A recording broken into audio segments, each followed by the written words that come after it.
So now that you have understood what does the transcription unit look like and what is the difference between a prokaryotic cistron and a eukaryotic cistron, let us jump into the process of transcription. So for the process of transcription we need our double-stranded DNA molecule. So these are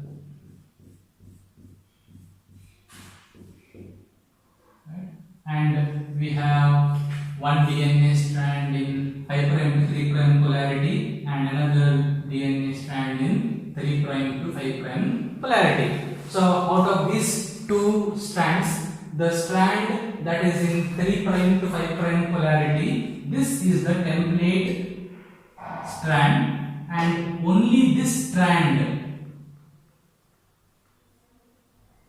is copied to produce a heterogeneous nuclear RNA. And somewhere here, let us say we have the promoter region, and let us say here we have the terminator region. So in between, this is the region that is the structural gene which is being copied into the heterogeneous RNA. This is your cistron or the transcription unit. The first step in transcription is initiation. So for initiation, certain proteins will help the process. So in initiation, what happens is the main enzyme, that is RNA polymerase, it has to come and bind to the promoter region. So the promoter region does not code for anything. It is only the site of attachment of the RNA polymerase. So let us say this is your RNA polymerase enzyme. So in initiation process, the RNA polymerase comes and binds to the promoter sequence. For this binding, certain proteins called as sigma factor is helpful. So it helps in binding. So first what will happen is the sigma factor will come and bind to the promoter sequence. So this will act like a flag. So once the sigma factor has bound to the promoter sequence, the RNA polymerase knows exactly where to go and bind. That is how the sigma factor is helping in the process of binding. So once the sigma factor binds to the promoter sequence,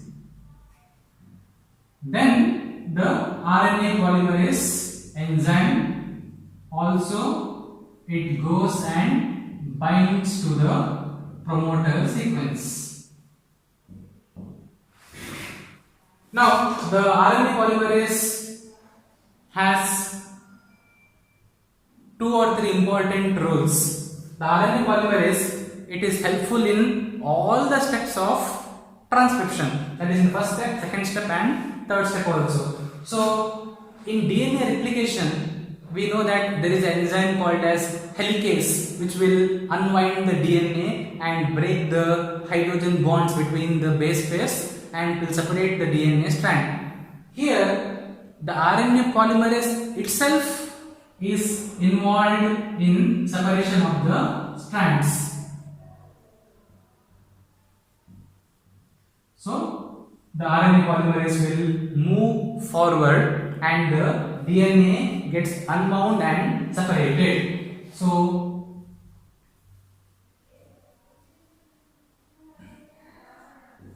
the RNA polymerase has come and bound to the DNA. It will start moving front. As it starts moving front, the DNA strand separates out. So it starts breaking.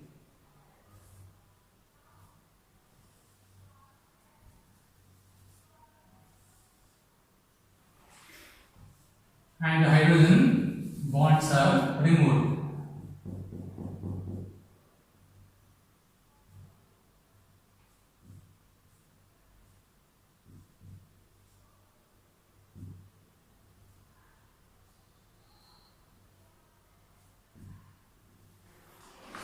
So this produces what is called as a transcription bubble,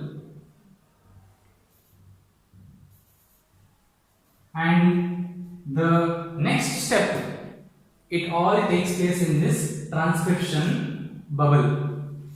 So once the DNA strands are broken, the RNA polymerase keeps moving forward. When it comes to the transcription start site, the process of elongation starts. So the second step is called as the elongation step. So at the transcription start site where the promoter sequence ends, elongation begins. Elongation is very simply, so this is our template strand. So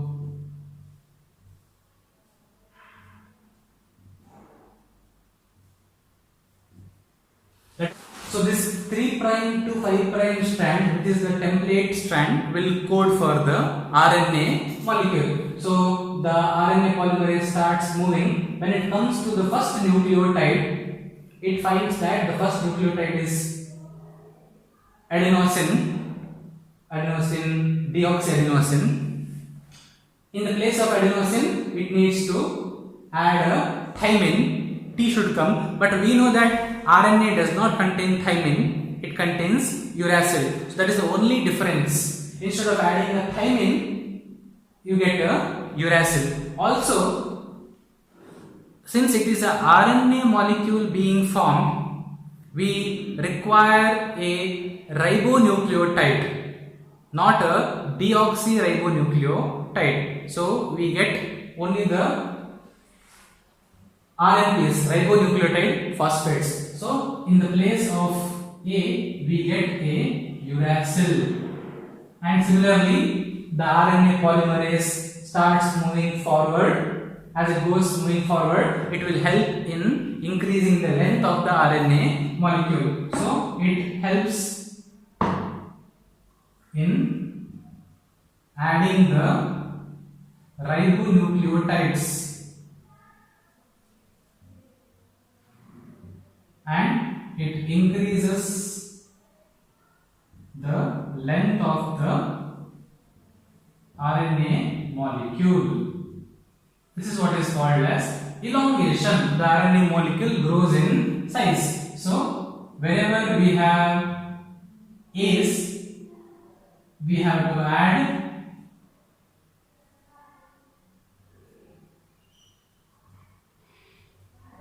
uracils. So in the place of thymine, we have to add uracils. So we get a RNA molecule that is being formed in the 5' to 3' direction. This is another important point. The RNA polymerase, it acts in the 5' to 3' orientation. New nucleotides are added in the 5' to 3' direction. So as it moves forward, the length of the mRNA is increasing, that is elongation. Finally, the last step is termination. In termination, what happens is the RNA polymerase finally it comes to the termination site. The RNA polymerase. So at the termination site, the sequences are not favorable for transcription. That is why the terminator site is present. The terminator sites contains sequences which will help in stopping the process of transcription. So the RNA polymerase is not able to move forward. There are a couple of reasons for this. Number one, this terminator sites contain mostly the guanosine and cytosine sequences which contain triple bond. So these hydrogen bonds are difficult to break. It requires more energy. Therefore, RNA polymerase does not move forward. It stops over there. That is reason number 1. Reason number 2, at these sites, we also find that certain proteins can come and attach to the terminator sequence, which will stop the transcription process. So termination process can be, it stops the transcription. This could be row dependent or row independent. That is, a protein called as a row protein, it comes and binds to this terminator sequence, that is a row protein. When the row protein comes and binds, the RNA polymerase molecule is not able to move forward, because of which the RNA polymerase detaches. When the RNA polymerase detaches, the hnRNA molecule also detaches and the transcription process stops. So it could be due to the presence of a row protein, or row protein may not be present. So that is the use of factors or proteins in the different steps of transcription. So these are the 3 steps: initiation, elongation and termination. So at the end of termination, what we get is a heterogeneous nuclear RNA. It is called heterogeneous because it contains both the exons as well as the introns. It is also called as primary transcript. So finally, at the end of transcription process, we end up with the RNA molecule, which is heterogeneous RNA, also called as a primary transcript. As we already saw during the discussion of differences between prokaryotic and eukaryotic transcription, this heterogeneous RNA, it needs to undergo post-transcriptional processing so that a mature mRNA could be produced. So let us now see what happens to this primary transcript or hnRNA. So this is the primary transcript that is produced from this reaction. So when the RNA polymerase detaches, this RNA molecule will also detach. So we get a single stranded RNA molecule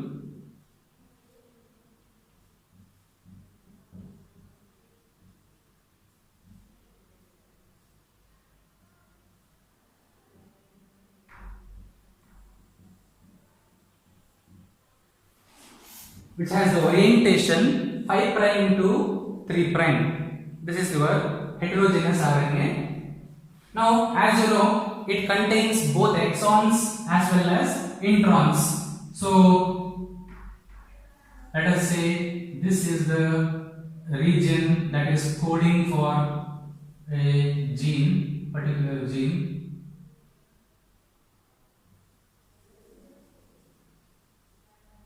So this is your exon region and this is also exon region, let us say.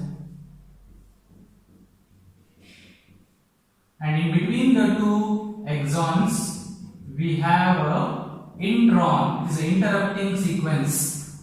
This does not code for any polypeptide. This needs to be removed so that the two genes or exons can be joined. So the first step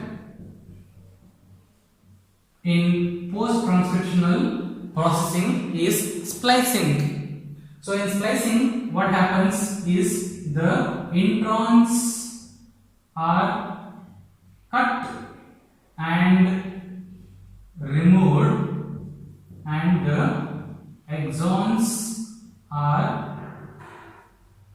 joined. So these introns are cut and removed. This process is done with the help of the snRNAs called as the snRNAs along with a few proteins, it forms a structure called as a spliceosome. This spliceosome will help in this process of cutting the intron and joining the exons. So this process is cut by the spliceosome. Once it is cut, it also will help in joining it. So ultimately what you get is that you have a sequence of RNA which contains only the coding sequences, which are the exons. The non-coding sequences, introns, are removed. So only exons are present in this RNA molecule at the end of splicing. Once splicing is done, two more steps are required for converting the primary transcript into a mature mRNA. The second step or second process, not step, second process is called as capping. So in capping, what happens is at the 5' end of the primary transcript, a special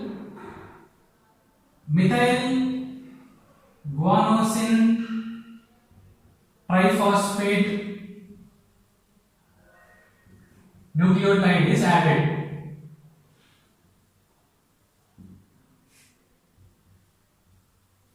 So this acts as a cap. So a special nucleotide is added at the 5' end, which acts like a cap.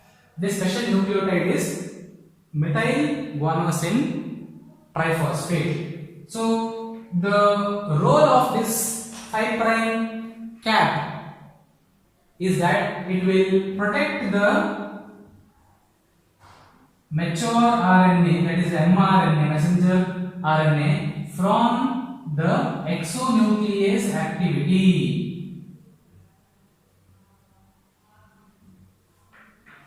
When the mRNA is transported from the nucleus into the cytoplasm, in the cytoplasm there are enzymes which can eat the RNA molecule. Due to the presence of this guanosine triphosphate nucleotide, this exonuclease activity is prevented. Thus, the mRNA is protected. That is the function of this cap. And once capping is done, another process called as tailing is done. This process is also called as polyadenylation. Tailing is at the 3' end. Capping is at the 5' end. At the 3' end, long stretches of adenosine is added. So at the 3' end, we get lot of A's. Polyadenylation, adenyl is added. This could be as long as 200 to 300 nucleotide. Only A's. The function of this tail is it will help in the transport of RNA, transport of the mRNA from the nucleus to the cytoplasm. So it acts like a direction marker. So this tail will help it to easily be transported from the RNA to the nucleus. Also, this tail will protect from the exonuclease activity of the enzymes present in the cytoplasm. Once the introns are removed and the exons are joined, 5' cap is added, and at the 3' end, long stretches of 200 to 300 A's are added. Now our mRNA is ready. This is our messenger RNA, which is ready for the process of translation. That is, from the mRNA molecule, a protein is produced. That is all about transcription and post-transcriptional processing in prokaryotes as well as in eukaryotes. In the next session, we will talk about the genetic code as well as translation. Thank you.